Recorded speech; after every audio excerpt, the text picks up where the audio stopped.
ശ്രീ നിസാം സെയ്ദ് ജനവികാരം മാനിക്കാതെയുള്ള പ്രവർത്തകരുടെ മൂഡ് മനസ്സിലാക്കാതെയുള്ള ഒരു തീരുമാനം എടുക്കുക സാധ്യമാണോ ഹൈക്കമാൻഡിന്?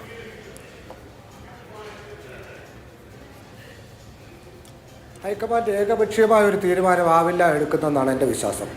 ഹൈക്കമാൻഡ് വിവിധ ഘടകങ്ങൾ പരിശോധിക്കും എന്നുള്ള തന്നെയാണ് എൻ്റെ വിശ്വാസം. അതിലൊരു പ്രധാന ഘടകമാകും പൊതുവികാരം എന്താണെന്നുള്ളത്. ആ പൊതുവികാരത്തെ ഉൾക്കൊള്ളുകൊണ്ടുള്ളൊരു തീരുമാനം, ആ പൊതുവികാരത്തെ തിരസ്കരിക്കാതെയുള്ളൊരു തീരുമാനം ഹൈക്കമാൻഡിന് എടുക്കേണ്ടി വരും. അതുപോലെ തന്നെ പ്രധാനമാണ് കോൺഗ്രസിൻ്റെ യഥാർത്ഥ താല്പര്യം, കോൺഗ്രസിൻ്റെ ദീർഘകാല താല്പര്യങ്ങൾ സംരക്ഷിക്കാൻ ആർക്കാണ് കഴിയുന്നത്, കോൺഗ്രസിലെ ഐക്യം നിലനിർത്താൻ ആർക്കാണ് കഴിയുന്നത്, എല്ലാവരെയും ഉൾക്കൊണ്ടുകൊണ്ട് പോകേണ്ട സംവിധാനം എന്താണ് എന്നൊക്കെയുള്ള തീരുമാനങ്ങൾ ഹൈക്കമാൻഡ് എടുക്കേണ്ടി വരും. അത് ആരുടെയെങ്കിലും സ്വാധീനത്തിൻ്റെ പുറത്തോ ആർക്കെങ്കിലും പാർട്ടിയിലുള്ള പദവിയുടെ പുറത്തോ ഒന്നുമായിരിക്കില്ല ആ തീരുമാനങ്ങൾ എന്നുള്ളതാണ്. അതിനെക്കുറിച്ച് സ്വതന്ത്രമായ അന്വേഷണങ്ങൾ ഹൈക്കമാൻഡിൻ്റെ ഭാഗത്തുനിന്നുണ്ടാകും. ഹൈക്കമാൻഡിന് ഈ നേതാക്കന്മാരൊന്നും അപരിചിതരായ ആളുകളല്ല. ഈ നേതാക്കന്മാരുടെയൊക്കെ സ്ട്രെങ്തും വീക്ക്നെസ്സിനെ കുറിച്ചുമൊക്കെയുള്ള കൃത്യമായ ബോധ്യമുള്ള ആളുകളാണ്. ആ ബോധ്യത്തിൻ്റെ അടിസ്ഥാനത്തിലായിരിക്കും തീരുമാനം, അല്ലാതെ എന്തെങ്കിലും ഒരു സ്വാധീനത്തിൻ്റെ പുറത്തായിരിക്കും അല്ലെങ്കിൽ ഒരു എണ്ണത്തിൻ്റെ പുറത്തായിരിക്കുമെന്ന് ഞാൻ വിശ്വസിക്കുന്നില്ല. തീർച്ചയായും കോൺഗ്രസിലെ പലവിധ ഘടകങ്ങളെയും ഹൈക്കമാൻഡ് പരിശോധിക്കേണ്ടി വരും. അതൊരു പ്രോസസ്സാണ്. അത് MLA-മാരുടെ അഭിപ്രായം ആരായുക എന്നുള്ളത് അതിൻ്റെ ആദ്യത്തെ ഘട്ടമാണ്. അത് കഴിഞ്ഞ് റിപ്പോർട്ട് സമർപ്പിക്കുന്നുണ്ടാവും. ആ റിപ്പോർട്ട് സമർപ്പണത്തിന് ശേഷം അതിൻ്റെ മേൽ ഡെലിബറേഷൻ ഉണ്ടാകും. ഞാൻ വിചാരിക്കുന്നത് ഈ നേതാക്കന്മാരെ എല്ലാം പ്രധാനപ്പെട്ട നേതാക്കന്മാരെ ഡൽഹിക്ക് വിളിപ്പിക്കും.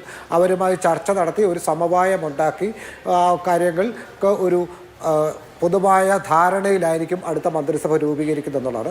അതിന് വലിയ കാലതാമസമില്ലാതെ ചെയ്യുക എന്നുള്ളത് കോൺഗ്രസിൻ്റെ മുന്നിലുള്ള വെല്ലുവിളിയാണ്. അത് ദീർഘനാൾ നീണ്ടുപോയി കഴിഞ്ഞാൽ അത് കോൺഗ്രസിനും ജനങ്ങളുടെ മാൻഡേറ്റിനും വിരുദ്ധമായിരിക്കും. ആ ജനങ്ങളുടെ മാൻഡേറ്റിനോട് ബഹുമാനം കാണിക്കാനുള്ള ഒരു മാന്യത കോൺഗ്രസ് അല്ല. അങ്ങനെയാണെങ്കിൽ നിസാം സെയ്ദ്, ഇപ്പോൾ മുകുൾ വാസ്നിക്കും അജയ് മാക്കനും വന്നിട്ടുണ്ട്. അവർക്ക് ഒരു ദിവസം കൊണ്ട് MLA-മാരോട് ഇന്ററാക്ട് ചെയ്ത് തീർക്കാവുന്നതേ ഉള്ളൂ. റിപ്പോർട്ട് നാളെ തന്നെയോ മറ്റന്നാളോ കൊടുക്കാം. അങ്ങനെയാണെങ്കിൽ ഈ വീക്കെൻഡിൽ തന്നെ ആര് എന്നുള്ള കാര്യത്തിലൊരു തീരുമാനം എടുക്കാമല്ലോ. അടുത്ത ആഴ്ച ആദ്യം സത്യപ്രതിജ്ഞയും തീരുമാനിക്കാം. ഇനി ഇതിപ്പോ അതിനപ്പുറം നീട്ടേണ്ട കാര്യമില്ലല്ലോ.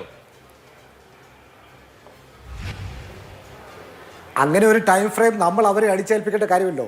ഒരു തെരഞ്ഞെടുപ്പ് കഴിഞ്ഞു, സർക്കാർ രൂപീകരിക്കാനുള്ള അവകാശം ജനങ്ങൾ ഗവൺമെൻറ്റിന് നൽകിയിരിക്കുന്നു. കോൺഗ്രസ് പാർട്ടിക്ക് നൽകിയിരിക്കുന്നു.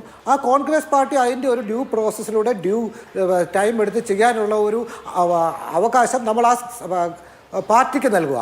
അത് ആ പാർട്ടിയുടെ അവകാശമാണ്. ആ പാർട്ടിക്ക് വിവിധ ഘടകങ്ങളെ പരിശോധിക്കേണ്ടി വരും. അത് ഒരു അപരാധമൊന്നുമല്ല. കേരളത്തിൽ ഏറ്റവും കൂടുതൽ കാലം മന്ത്രിസഭാ രൂപീകരണത്തിനെടുത്തുള്ളത് 1996-ലാണ്. മെയ് 10 റിസൾട്ട് വന്നിട്ട് 10 ദിവസം ദീർഘമായ ചർച്ചകൾ നടന്നു. അന്ന് ചർച്ചകൾ നടന്നിട്ട് 20-ാം തീയതിയാണ് 10 ദിവസമാണ് ഒരു മുഖ്യമന്ത്രിയെ തീരുമാനിക്കാനുണ്ടായത്. അന്ന് ഇടതുപക്ഷ ജനാധിപത്യ മുന്നണിക്കാണ് ഭൂരിപക്ഷം കിട്ടിയത്. അന്ന് ഇടതുപക്ഷ ജനാധിപത്യ മുന്നണിക്കുള്ളിൽ CPM-നുള്ളിൽ മത്സരം നടന്നു. അച്യുതാനന്ദൻ പരാജയപ്പെട്ട തെരഞ്ഞെടുപ്പായിരുന്നത്. MLA അല്ലാതിരുന്ന EK നയനാർ MLA ആയിരുന്ന സുശീല ഗോപാലിനെ പരാജയപ്പെടുത്തി. അത് നിയമസഭാ കക്ഷിയിലല്ല, സംസ്ഥാന കമ്മിറ്റിയിൽ പരാജയപ്പെടുത്തി അദ്ദേഹം മുഖ്യമന്ത്രിയായി. ഏതാണ്ട് 10 ദിവസം നീണ്ടു നിന്ന ഒരു പ്രക്രിയയായിരുന്നു. അത് അത്രയൊന്നും സുഖകരമായ ഒരു പ്രക്രിയ ആയിരുന്നില്ല. പക്ഷെ അത്രയൊന്നും നീണ്ടുപോകുമെന്ന് ഞാൻ കരുതുന്നില്ല. ഇപ്പോഴത്തെ റിസൾട്ട് വന്നിട്ട് 3 ദിവസം മാത്രമേ ആയിട്ടുള്ളൂ. ആ പ്രക്രിയ ആരംഭിച്ചിരിക്കുന്നു. ഒരു 3-4 ദിവസത്തിനുള്ളിൽ അത് പൂർത്തിയാകും എന്ന് തന്നെയാണ് ഞാൻ വിശ്വസിക്കുന്നത്.